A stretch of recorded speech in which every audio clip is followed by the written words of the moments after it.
Como lo decíamos al comienzo, nos tenemos a Edgardo Moreno nuevamente cada vez. Bueno, lo que pasa es que tenemos un total de 5 elecciones. Claro, elecciones de cada rato. Te invito a los que están siguiendo la política muy de cerca, como en el caso tuyo, aquí alternativamente a la mesa. Estábamos conversando con Emilio Graglia recién, que es especialista en política, y yo le decía, ¿qué te decía? Yo le digo que Daniel Pasarini va a ser una elección muy buena, pero yo nunca pensé que iba a ser tanta la diferencia, ¿no? Es decir, yo no creía en esas encuestas que hablaban de paridad. Lo he estado conversando con algunos colegas, no, dice, está muy peleado. Digo, no está peleado, no está peleado. Un poco, mi punto de vista, es como consecuencia del mensaje preciso que tenía Pasarini y un poco del oreo que se fue por las ramas con esta pretensión un tanto insólita para el país de querer trasladar 10.000 policías al ámbito municipal. Entonces, la gente es como si le estuvieran hablando de otra cosa. Es decir, es cierto que tienen problemas de seguridad, pero un poco, es decir, traer a la mesa, a la discusión, un tema tan casi revolucionario, un poco que venía a resultar como extemporáneo. Una de las razones. Dicho esto, bueno, nos hemos seguido porque, claro, el calendario electoral es agotador. Es, a mi juicio, un error haber estirado tanto, desdoblado tanto el calendario, que genera mucha fatiga ciudadana y eso impacta en el índice de participación. Claro, 59% nunca. Sí, un récord por lo bajo. Por lo bajo, sí. Pero claramente si el interés del televidente, quien está viendo, es saber cómo queda políticamente la provincia de Córdoba, todavía esa definición final, ese diseño final no ha concluido, justamente porque el calendario electoral no ha terminado. No está terminado. Ha empezado con una definición en la elección provincial, en la que ganó Yarlora frente a Juez de manera ajustada, continuó, digamos, con la elección del intendente de la ciudad, por el peso poblacional que tiene Córdoba, claro, la capital, digamos, la ciudad del país, un distrito enorme, mucho más grande que algunas provincias, incluso en cantidad de electores. Electores son 1.336.000. Es más grande que varias provincias. ¿Qué te parece? Pero además, como está involucrada en el desarrollo de las candidaturas nacionales, y hay un candidato que es el actual gobernador Schiaretti, que se postula, la redefinición o el nuevo perfil que va a tener la sociedad política cordobesa todavía está pendiente de pinceladas finales. Claro. Falta ver qué pasa en las primarias, cómo se reacomoda ese voto después en las generales y eventualmente en el balotaje. Es decir, faltan por lo menos 2 rounds más sí, y eventualmente un tercero. ¿Y qué estamos viendo en ese contexto? Bueno, lo primero es que la estrategia electoral del oficialismo ha sido eficiente, ¿no? A ver. Y la militancia. Sí, claro. Eso, sin lugar a dudas, digamos, la eficiencia, digamos, de su estructura organizativa. No tan solo los militantes, sino muchos funcionarios de rango, es decir, metidos directamente en la campaña. Creo que era imposible que obtuviesen algún resultado favorable si no se llegaba a ese nivel de estructuración organizativa. ¿Por qué? No perdamos de vista que son elecciones muy difíciles para cualquier oficialismo por el contexto de crisis económica y social que vos los estabas describiendo recién, la inestabilidad económica, la inflación por arriba de los 3 dígitos interanual, el valor del dólar que está oscilando permanentemente y sigue en suba, la cantidad de... Sí, quedamos todos patitizos con lo que decía Diego de Aquino, que el nivel de equilibrio contable dice de 800 pesos por dólar. Y no es el único economista que lo dice. No, seguro. Hace poco lo veía Fausto Spotorno también. También lo dijo, sí. Que decía, en La Nación lo dijo los otros días. Más o menos lo mismo. Digo, si vos comparás solamente desde el punto de vista de la estadística, números contra números de los indicadores económicos y sociales, esto es una crisis parecida a la del 2001. Tenés niveles... Afortunadamente no tenemos muertos, es lo único. No, por suerte. Pero gobernar en ese contexto es muy complicado y gobernar en un proceso de salida, como en el caso de Schiaretti, que no tenía posibilidad de reelección, es más complicado todavía. Entonces, me parece que la estrategia electoral, donde Schiaretti tuvo un rol dirimente, en algunos casos incluso en contradicción con la opinión de Yarlora, de desdoblar la elección de la provincial de la municipal, ha dado un resultado favorable. Ha conseguido, seguro, digamos, transiciones hacia herederos propios, ¿no? Pero está faltando todavía, el round que viene, es el del propio Schiaretti puesto en la cancha, ¿no? Es ver qué volumen de votos consigue traccionar para su propia candidatura, que no es competitiva dentro de la puja de coaliciones nacionales, pero que sí tiene un rol funcional muy importante para la preservación territorial del oficialismo en Córdoba. Sobre todo, es decir, como me veo toro en rodeo propio, ¿no? Así es. Torazo en rodeo. Tiene que defender eso. Primero hay que defender lo que pasa acá. Debería ser, digamos, para él casi un plebiscito, ¿no? Claro, debería ser el candidato más votado, ¿no es cierto? Claro. Mínimo en Córdoba, claro, a la salida de su proceso político. Estamos hablando de las PASO, ¿no es cierto? De las PASO, exacto. Y también es una necesidad para Yarlora, ¿no? Porque ahí se define también la expectativa de legisladores propios en el Congreso, que cualquier gobernador lo sabe, lo necesita después en una hipótesis de estar gobernando con un gobierno nacional de otro signo.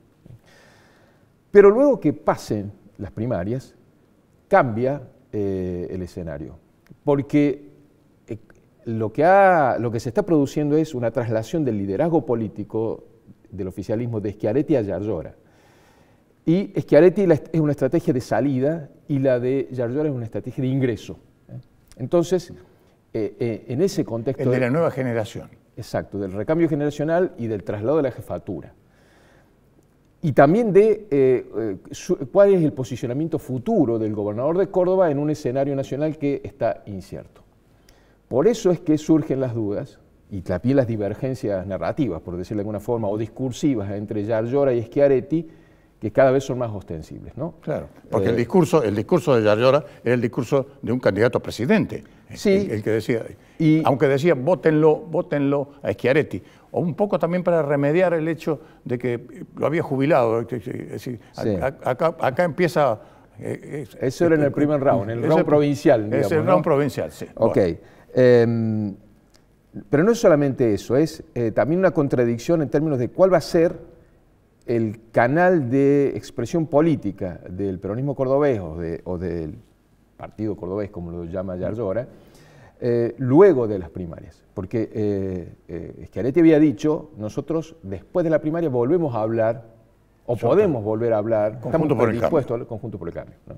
Ahora, dependiendo si sea... entre ese discurso y el de los pituquitos de la Recoleta, o Bullrich, ¿no? Entre ese discurso y el de los pituquitos de la Recoleta hay una diferencia conceptual importante, sí, hay una predisposición distinta. Entonces habría que ver a dónde va el caudal de votos eventual del oficialismo cordobés después de las PASO en una primera vuelta. Si es que efectivamente va en ese canal que sugiere Schiaretti o si Yarlora conduce hacia otro rumbo. Por ejemplo, un apoyo Massa, que sería el reingreso del peronismo cordobés a una dinámica del peronismo nacional. Pensando sobre todo, en cualquiera de las dos hipótesis, de una derrota de Massa o de un triunfo más todavía, en un reposicionamiento del liderazgo justicialista en Córdoba dentro del esquema justicialista nacional. Porque lo que va a ocurrir, gane o pierda Massa, y no es fácil que gane, pero en cualquiera de los escenarios, se produce también una renovación muy fuerte, un proceso, digamos, de revisión muy fuerte en el peronismo a nivel nacional. Claro, seguro. Seguro que el peronismo a nivel nacional está desgajado, está resquebrajado, es como una especie que se está granulándose, digamos. Sí, hay un proceso como si fuera arena. Corrosivo, digamos. Exactamente. Sí. Y además hay que ver, digamos, qué retiene el kirchnerismo como capital propio. En este momento está en un repliegue bastante desordenado sobre la provincia de Buenos Aires. Hay que ver si efectivamente lo consigue y en qué condiciones, ¿no? Porque también, digamos, esos son votos de Cristina, pero que van a ir a Kicillof, ¿no? Entonces, y ahí también se va a dar, digamos, una suerte de puja por la herencia de ese capital electoral, en el supuesto de que Kicillof gane, ¿no? Estamos conjeturando. Sí, son todas conjeturas, sí. Es decir, es prácticamente inevitable que cuando se pretende entender el discurso de los pitucos de la Recoleta, es casi inevitable por el volumen que tiene Córdoba, demográfico, por su potencia económica, por la estructuración, su estructuración productiva, ¿no? Por sus principales vectores. Y además por toda su historia y la influencia que ha tenido tradicionalmente en todas las elecciones nacionales. Es inevitable, claro, que entre casi recurrentemente en colisión con el eje que pasa por el AMBA. Seguro. Siempre fue, digamos, no quiero hacer arqueología política, no, pero lo era con desde Angelos, el momento del 25 de mayo de 1810, sí, bueno, de allí en adelante. Sí. Digo, en los 40 años de democracia, por lo menos, el discurso de la isla de Angelos o del rostro anticipado del país, después de la Sota... De la Sota lo mismo. De la Sota que... El cordobesismo. Primero hizo, digamos, un proceso de reconocimiento con el menemismo y de adopción, digamos, de una mirada más liberal. Después, con el cordobesismo fue oscilando, digamos, fíjate vos los tres últimos conceptos que tuvo el oficialismo, el cordobesismo, el peronismo republicano y ahora el Partido Cordobés. Son tres expresiones conceptuales más o menos de lo mismo. Exactamente. Más o menos de lo mismo, que es la necesidad que tiene Córdoba de tener una expresión propia, por su propio peso, frente al AMBA y frente al resto del interior del país también, ¿no? Porque es por su tamaño, básicamente, por su tamaño y no solo digo demográficamente, también por su potencia económica, ¿no? Exacto. Es decir, en más o en menos siempre va a haber una derivación conceptual parecida, el cordobesismo, el peronismo republicano. Claro. Estuvo en el discurso de Yayora cuando estuvo diciendo, si tuviéramos los recursos que se van con las retenciones, que quedan todos para Buenos Aires y para el AMBA. Sí, para la ciudad, dijo, ¿no? Sí. Porque del conurbano no habló mucho. Sí, no. Y eso también es significativo, ¿no? Porque buena parte de los subsidios que el AMBA absorbe del resto del país no van solamente a la ciudad de Buenos Aires gobernada por Larreta. Particularmente en este gobierno han ido a la provincia de Buenos Aires claro. Gobernada por Kicillof, incluso en detrimento de Cava, de la ciudad de Buenos Aires, con el manotero en la coparticipación. Sí, ¿no? Por supuesto. Es decir, es inevitable que esa puja siempre se dé. Ahora, de allí a que eso necesariamente lleve a un alineamiento político a otro, eso es todavía bastante incierto. No es fácil para ningún gobernante en Córdoba hacer un discurso que lo acerque, aunque sea a los suburbios de una coalición donde esté el kirchnerismo. Massa está ahí ahora, ¿no? Sí. No es fácil, es un experimento Salvo complicado. Para Massa que toma como el camaleón el color que fuere, ¿no? Es su característica. Pero el electorado cordobés eso lo conoce. Claro. Recordemos que, fíjate vos, en la época de la Sota, al principio él tuvo, en el momento de mayor potencia política propia del kirchnerismo, una estrategia de repliegue, alguna vez bajó la lista incluso, y después cuando vio que había fisuras ahí, buscó una estrategia de alianzas sobre la base de la idea del cordobesismo, pero con Massa. ¿Te acordás que fueron juntos en una paso? Que lo recordó muy hábilmente, muy sagazmente, Massa se lo recordó anoche. Sí, cuando le dijo pibe a Pacerini. Sí. Digo, ahí hay una capilaridad, una conexión que es histórica, ¿no? Y que es posible de ser renovada, por lo menos desde la expectativa de Massa. También Schiaretti hoy dijo cosas, ¿no? Dijo, con los K, nada. Sí, sí, exacto. Sostuvo, digamos, su diseño propio. Es decir, todavía el rostro político de la sociedad cordobesa no está totalmente dibujado. Falta ver cuántos votos consigue Schiaretti, cuántos votos consiguen los competidores de Schiaretti. O sea, si se repite el batacazo de Juntos por el Cambio en Córdoba, ¿no? Con una diferencia terrible en la elección provincial y otra cosa a la elección nacional. Que era la dinámica, por eso la idea del peronismo republicano en Schiaretti, que era la dinámica para el momento de la polaridad entre Cristina y Macri, donde en las provinciales ganaba Schiaretti con contundencia y en las nacionales ganaba Macri, el macrismo, también con contundencia, ¿no? Ese anclaje ha desaparecido porque han han remitido los actores de esa polaridad, que eran Cristina y Macri. Claro. Y además porque Schiaretti también sale de esa disputa, ¿no?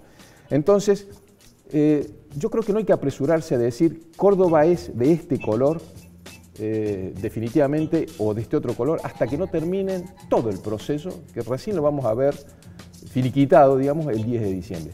Con el telón de fondo de una crisis tan profunda que es muy aventurado hacer cualquier hipótesis cuando anoche estábamos hablando del resultado cordobés y hoy estamos hablando del dólar a esta hora de 550. Exacto.